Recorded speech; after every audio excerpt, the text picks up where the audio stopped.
Finally. I know you control the weather too, Matt. Should have just done a little bit better. So I was saying somebody better, a few days ago when it was 28 degrees, that somebody better tell April that she's not February. All right. There we go. I have a few announcements. So the topper is a little long. I hope it'll be interesting enough for you. It's interesting for me. All right, welcome aboard, everyone. Thank you very much for being here. As this is my first briefing this week, I'd like to wish Christians a blessed Holy Week and Jewish people all around the world a happy Passover. And now, today, as anti-Semitism surges around the world, our message to Jewish communities remains unchanged. The United States stands with you. We will fight anti-Semitism with unwavering determination. We will advocate for the safety and security of Jews everywhere. And on to something else as well. On the tariffs, the coverage of President Trump's indefatigable effort to make this country great again involves the Herculean effort to change the trading trajectory of this country, which has been placed under a crushing burden of a web of unfair trade arrangements resulting in American taxpayers being ripped off every single day. Only President Trump has the vision and the courage to say enough is enough. The United States of America has the great benefit of having the world's best deal maker as president. His actions on tariffs have illustrated to our enemies and allies alike that the United States is a nation that should not be taken for granted and whose fortunes are directly connected to the success of every other nation on this planet. Through this process, Americans and people of the world over have been reminded about how America has been taken advantage of, and that, courtesy of President Trump, we have a way to fix the damage done to this nation and the world by the global left. Now, with over 130 countries coming to renegotiate their trade relationship with the United States, President Trump has reset not just the trade environment, but has also reminded the world that respect matters and will be expected by President Trump and the people of this nation. In announcements for today as well, the State Department has canceled another 139 grants worth $214 million under Secretary Rubio's direction. As the Secretary said, quote, "The American taxpayers should not be funding misguided programs. We are cleaning up the mess the previous administration left and rebuilding an agency that's focused on putting America first." Now, let's look back to last weekend. Ambassador Stephen Witkoff conducted talks with the Iranian foreign minister, which were hosted by the Omani foreign minister. As the White House statement described, quote, "The discussions were very positive and constructive, and the sides agreed to meet again next Saturday. Our goal remains clear. In the words of Ambassador Witkoff, quote, "A deal with Iran will only be completed if it is a Trump deal. Any final arrangement must set a framework for peace, stability, and prosperity in the Middle East, meaning that Iran must stop and eliminate its nuclear enrichment and weaponization program. It is imperative for the world that we create a tough yet fair deal that will endure, and that is what President Trump has asked me to do." Also last weekend, Expo 2025 Osaka officially opened on Sunday in Osaka, Japan. The 31,000 square foot USA pavilion showcases American excellence, innovation, and leadership, and reinforces our commitment to engagement in the Indo-Pacific and the US-Japan bilateral relationship. Over the coming 6 months, the Expo looks forward to welcoming millions of visitors. Back here at home, Secretary Rubio joined President Trump in welcoming President Bukele to the United States yesterday. Since Secretary Rubio's visit to El Salvador, the United States has deported dangerous MS-13 and TDA gang members to El Salvador's prison. Because of this, our nation is safer and more secure. As Secretary Rubio said of President Trump and President Bukele, our hemisphere is lucky to have two leaders who are totally aligned in their commitment to law and order. Last, in non-foreign policy news, I want to applaud the Trump administration's FDA on their plan to phase out various animal testing requirements.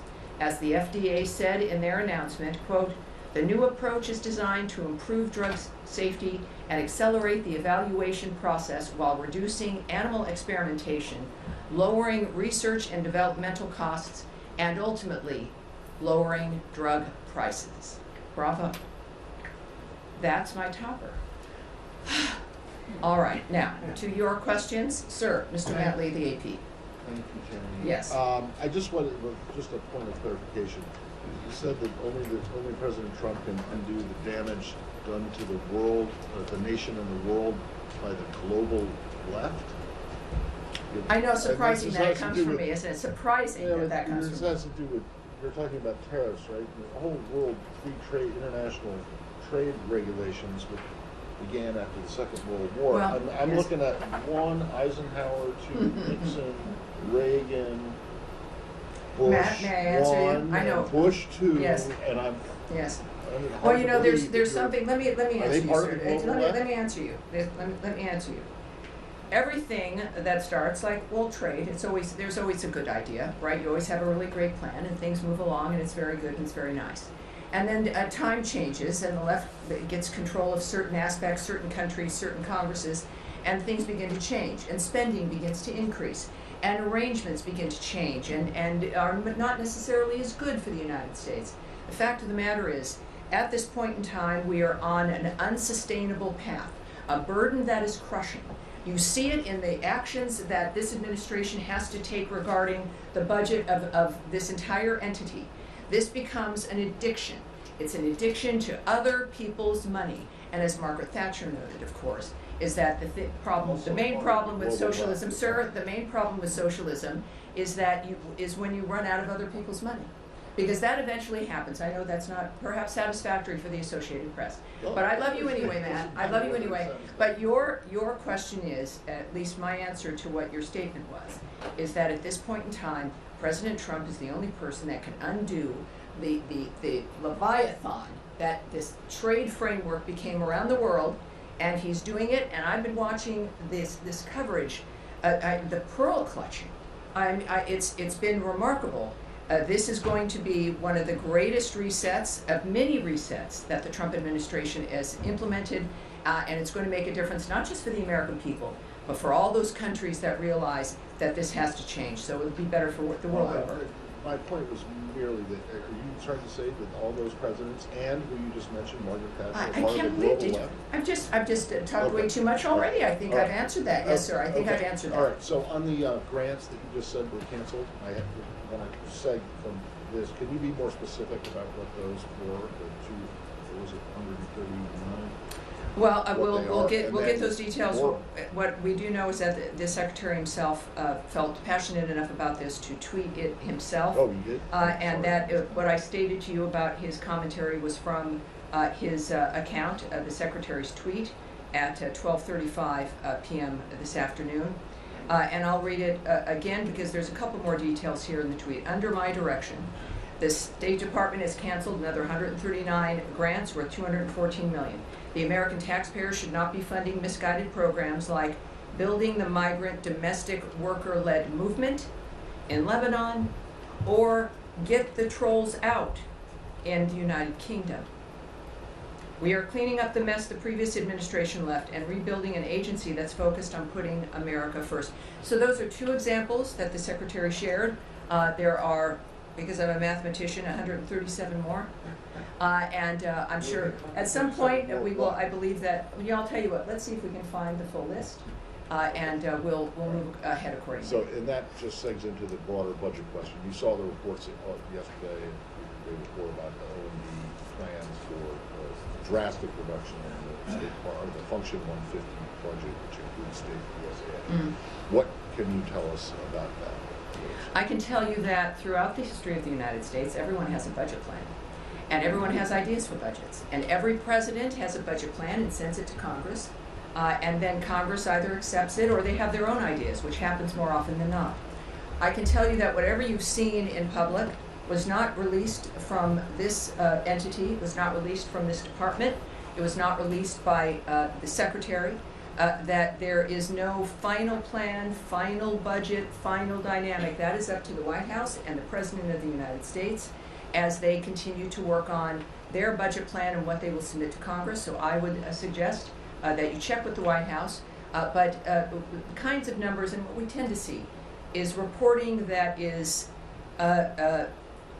early or wrong or based on leaked documents from somewhere unknown, and then everyone writes stories about those things. And earlier, when I was speaking with our bullpen here, whom I love most of the time, it would be wise to be cautious before acting on every single element you see leading up to something as important as this budget coming in from President Trump. So we'll wait and see. Of course, again, these are not known or finalized or planned. Only President Trump has that information, and we're going to see it soon, I'm sure. All right, thank you. Yes, ma'am. There was some criticism from Democratic lawmakers about contributions to international organizations dropping by 89% from $1.4 billion last year to $169 million, including eliminating funding for the UN and NATO. Is that something that the department is considering, eliminating funding from these? You know, that's from a story that is looking at a memo that was leaked or not, from a plan that is a suggestion. What I can tell you, though, is it really makes me concerned when I see the word eliminate. I traveled to NATO for that summit with the secretary. Every meeting, every moment, every time on camera, in every bilateral meeting, talking with the Secretary General, the one message, it was with several messages, but the singularly important message that everyone there cared about was the fact that the Secretary of State of the United States reiterated our complete commitment to NATO, as has the President of the United States. Now, what we also want in our commitment means that we want to make sure and help to make sure that the nations in NATO can actually deliver on the mission of NATO, which is to be a deterrent. It is not to help with wars or to help fight them or to fund them or to make it a little bit better as the wars are going on. NATO was meant to be a collection of entities that would stop the bad actors from doing the bad thing, because it would be very, very bad for them if they did it. And at this point, clearly, we've got nations that have got to ramp up, share the burden, increase their defense spending, not because we're meanies, but because we are committed to NATO. And NATO has to be the thing that it has been purported to be and expected to be at the beginning and wants to be. I have to tell you that there is recognition of this fact. At NATO, the number of countries increasing their budget commitment to defense, the recognition that it was an important thing, without exception. And that's where, when we think about a story about eliminating funding to NATO, couldn't be further from the truth. This is about making NATO stronger, making NATO, well, dare I say, great again. But that's where it becomes like fear-mongering and understandably upsets people. But as I've said with the other review we've had with the foreign aid, some things will change, but it doesn't mean that we've changed our commitment to something, but it may look different. That if in fact other nations are coming together and raising their commitment and their contribution, perhaps the American contribution then does come down, and yet NATO is stronger. So that is, I think, part of what every family does, is looking out for each other, being honest, and providing solutions to that problem. So that story comes from the same speculation that has come from other documents that are moving about, when nothing could be further from the truth, and certainly commenting on numbers they might have is not helpful. There will be plenty to discuss when President Trump releases and sends to Congress his budget bill. Yes, sir. Thank you. On Syria, has the department made any decision, or is it reviewing potentially granting visas to any Syrian ministers for the next week World Bank and IMF meetings? Let's take that back. I don't have information on that. It's a good question, of course, with the meeting coming up, but I'll have that to you. And was it Yemen? Yes. We've obviously, the U.S. has been engaged in a military campaign over there for the past several weeks. Is the State Department leading any diplomatic path to get to whatever end result it is that the U.S. wants? We've seen reports that the U.S. is now looking at potentially supporting ground invasion in Yemen, or supporting factions inside of Yemen to push ahead with momentum after the military campaign. Well, I won't speak on any negotiations that may or may not be happening or diplomatic considerations. I think many people have seen the reports regarding actions that may or may not be happening on the ground in Yemen as the Houthis' ability to resist is degraded. That's not something I can remark on. Of course, though, when we think about the nexus of the nature of what's happening in the Middle East, the United States has made its point clear, as the Secretary, through the President, through the ceasefire work and the nonstop efforts regarding the issues in Israel and on the Gaza Strip, and certainly now in the remarkable fact that Iran is at the table regarding their condition, which has also been affected, of course, by the degrading of Hezbollah, certainly the disaster that Hamas has brought that region, including Iran. So when we think about the ceasefire and making people's lives better, it certainly affects the entire region. And I think that's what we can all count on. Yes, ma'am. Thank you. You started out with some of your remarks saying that Iran must stop and dismantle its nuclear program. Well, let me say that was Ambassador Witkoff. Yeah, Yeah, echoing uh-huh. what Ambassador Witkoff tweeted earlier today. But just trying to get some clarity on what the administration sees as a potential end goal here with these negotiations with Iran, because last week, heading into the talks in Oman, Witkoff made some remarks to the Wall Street Journal in which he said that the red line would be the weaponization of Iran's nuclear capability, presumably leaving the door open to Iran maintaining a civilian nuclear program. So is the administration open to an end stage where Iran does still have a civilian nuclear program, but they are no longer able to speedily get a nuclear weapon? Well, first of all, for a comprehensive response, and you heard from Caroline earlier, the White House has that kind of response. What I can say, nevertheless, is that the Secretary has been clear, as has the President, as has been the Ambassador, that Iran cannot have a nuclear weapon or an enrichment program. What we hear, and I said this again to our friends earlier in the days, I do, some of you listening from home, I kind of spend about a half hour with our bullpen during the day, and we have some talks and find out what's on their mind. But what I mentioned, because there's always a reaction to a single tweet or a remark that's in a newspaper. And as we are clearly moving to a secondary meeting, which I still won't call a negotiation, but that could change, is that these are people who are the best in the world. Ambassador Witkoff clearly is one of the best people in the world for negotiating and for dealing with bad actors and getting peace and ceasefires. But when things are being said in the moment, in public, it is, you must consider that these are not, that's not part of how they negotiate in the sense of whatever they're talking about together. And that one should always wait and see that no one's negotiating in public, no one is, I don't know who that message would be for or the nature of what's said and how and what format. I would say what matters is an end result, our parties agreeing, papers being signed. It is not what people say, but the actions they take. We have shown that as a nation when the actions that we take and the nature of what we commit to, you can combine the two of what we say and what we do. But I would say that there's one goal here, and that is that Iran cannot have a nuclear weapon, and certainly or the enrichment program, and that is, I think, a pretty easy thing to start with, and that is the one thing that we know that they're working on, and I think we'll have some success considering who we're addressing. Yeah, yes, sir. Follow up on Iran. You mentioned Ambassador Witkoff's tweet today. Last night in an interview with Fox News, he was talking about keeping Iran's enrichment levels below 3.67%, which is like on par with JCPOA. Today they talked about eliminating Mhm. Iran's enrichment.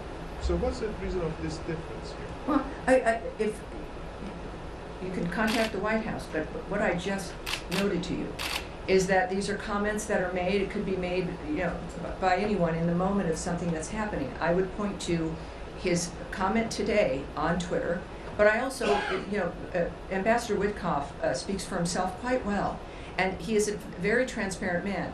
What's going to matter is what is accomplished, what the end result will be, as opposed to parsing one statement or a sentence line there and another one over here. I know we all want answers because, well, humanity has an interest in the end result of this.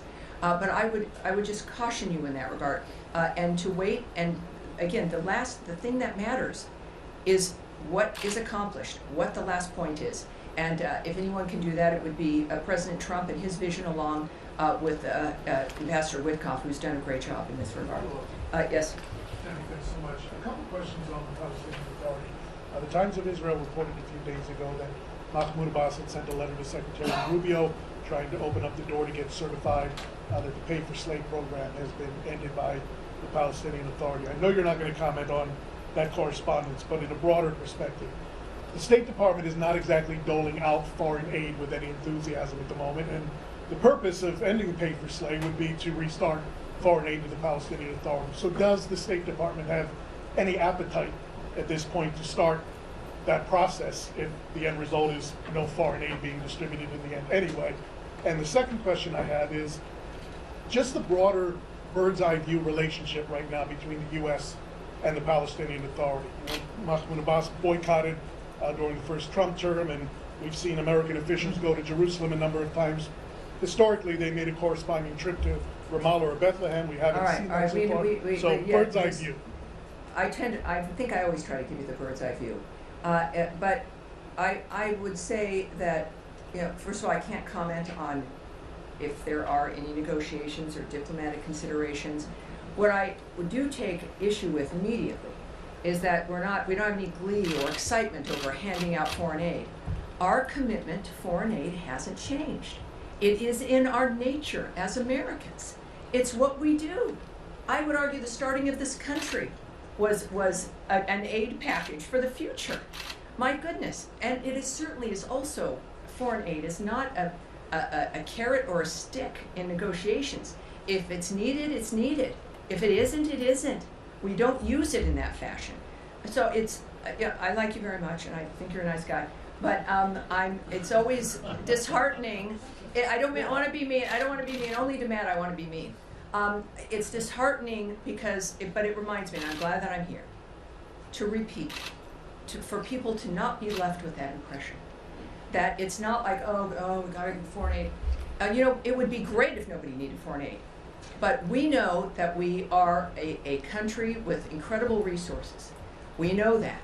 And we have incredible responsibilities. And we do not shy away from them. It's part of why we do what we do. We want to be a part of the world. We know we can help, and we do. So it's not ever a part of that we just don't want to do something, and so we're not. It's can we? And can it be done properly? Is it aligned with what's great for the United States?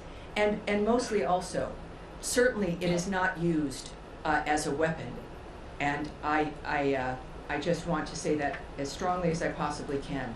And as far as the nature of what's happening, we are asked often by many of you in different ways, is that there is a constant, regular commitment to Gaza, to the Gazan people, certainly to one of our strongest, if not most stalwart ally, Israel, who have, by the way, a new ambassador from the United States, Ambassador Mike Huckabee.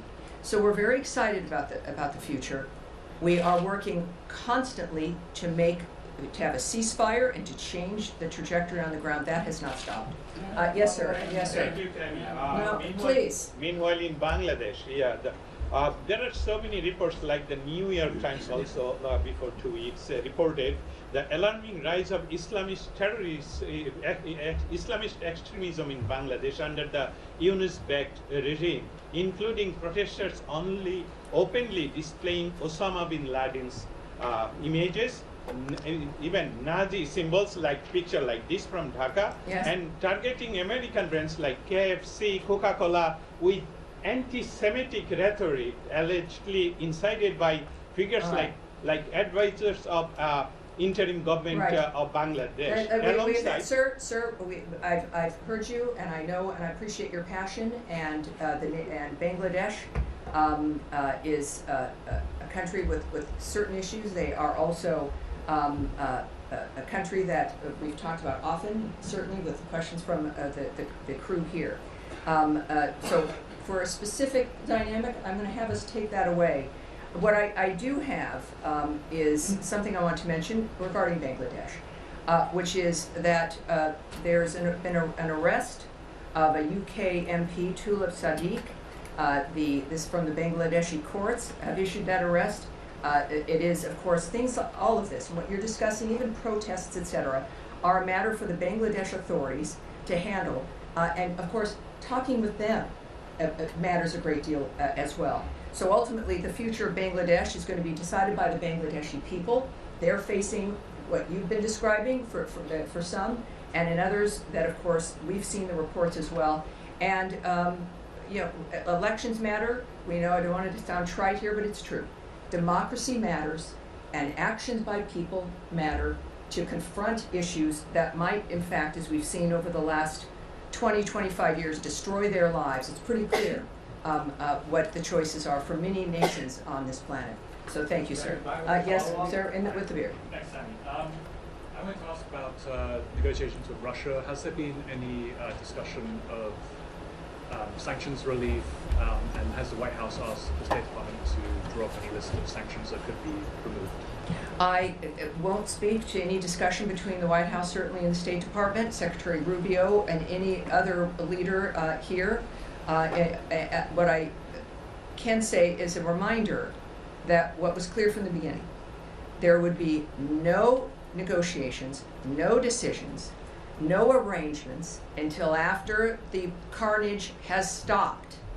And after Palm Sunday, it's clearly a dynamic where there have to be more questions about the nature of who's really committed to peace and a ceasefire. But there is no negotiations or arrangements and based on the regular statements from the administration and from Secretary Rubio as well, that until it's a meat grinder. That has not changed. And until that stops, nothing like that is happening. And yet we continue to work, obviously, for the ceasefire in that regard. Yes, sir. Hi, Jim. Thank you. I had a question about Sudan. The outgoing Biden administration declared the RSF's actions as a genocide. Does the Trump administration agree with that designation of genocide? Here's what I can tell you about what's been happening. The United States condemns in the strongest possible terms the RSF's continued escalation of attacks on El Fasher, North Darfur, as well as the attacks on nearby Zamzam and Abu Shuk, internally displaced persons, which is the IDP camps. We are deeply alarmed by reports the RSF has deliberately targeted civilians and humanitarian actors in Zamzam and Abu Shuk. We condemn the RSF's attacks on the most vulnerable of civilians, including killings of at least 10 U.S.-funded relief workers providing critical life-saving assistance. We urge the protection of civilians, including humanitarian workers. We also call for the opening of humanitarian corridors to enable humanitarian access and the safe passage of civilians fleeing violence. The belligerents must uphold their obligations under international humanitarian law and must be held accountable. So are Now, you planning to affirm the designation? well, I've made my statement clear, but what this does mark, today marks 2 years since the start of the conflict in Sudan. And this conflict has caused death, destruction, and a displacement crisis that has the potential to destabilize the entire region with massive flows of displaced people, arms, and disease. It is past time for the warring parties to put down their guns and negotiate a durable peace that allows for broad-based participatory dialogue so the Sudanese people can decide their future in a peaceful and unified Sudan. just to clarify, Yes, when you talk about I've the answered you. definition of I've genocide, you haven't extensively answered the answered you question quite extensively, sir. Go ahead, please. Sudan, I wondered, the previous administration had been involved in trying to facilitate peace talks between the two parties? Are there any such activities going on? Well, I can't report on anything that is happening or might happen, but again, I think that the Trump administration and Secretary Marco Rubio have proven their commitment to these kinds of issues in a way that no other administration, frankly, has in facing these dynamics all around the globe, especially with the nature of the kinds of carnage and the relentlessness. So while I can't speak to you about specifics, I think that we all know what this administration stands for. Yes, in the blue jacket. Yeah. Two questions, briefly. One is in regard of the visit of the Jordanian Prime Minister today at 3:30. If you can tell us a little bit about the topics that are going to be discussed. No. Assuming Gaza. No, Are there, no, are they it's gonna so be nice. talking It's so about nice. Gaza? You're the Italian reporter, the Right. nice Italian accent. Right. Can you tell us? Like, no. No, Um, I understand. Fine. The second There's question. plenty to talk about, I'm sure. I mean, you know. I understand. Yes. No problem. The second one is regarding the CAT announced by Secretary Rubio, if I'm not mistaken, on the funds on United Nations and NATO. That was asked. That was asked. There's been no. There was some There- reports and Well, there's that's always what I'm- I love you know. guys, but there's always some report. Can you share? And I answered very specifically. The commitment to NATO is a strong commitment. I was there with the secretary. That was a singular, really a main message about our commitment to NATO is as strong, if not stronger. Our presence indicates that, but also our words and our actions indicate that. And our asking our NATO partners to become stronger and more involved in their own defense spending is an indication of that commitment to NATO. All right, you guys. I think that's gonna be it, you guys, for today. I have to be somewhere, which is unusual. Normally, it's only here that I have to be. You have a nice weekend too. I'm sorry. All right, one more. Shared over the weekend about the 10 men being sent 10 additional men being sent to El Salvador. Do you know on which authority they were sent? Was it AAA or Title 8? So, first of all, he did note that, and which means this country is certainly a little bit safer, isn't it? I would refer you to the Department of Homeland Security and DOJ, which makes those kinds of decisions. I would also note that it was great to have President Bukele here. Clearly, a remarkable man and such a great ally, helping to make America safer again. And his love for the American people is what I think pretty obvious, even though he loves El Salvadorans more, I'm sure. But it was a great weekend in that regard. Obviously, not a good weekend with certain other actions. But this is a busy administration. It is a country that is standing ready to do what's necessary to help not just their neighbors, but also the rest of the world. We're not even 100 days in. And it's I don't know, I'm having a great time. I don't know about you guys. So I look forward to more, and thank you for that question, and I will see you on Thursday. Thank you, everyone. Except for Matt Lee.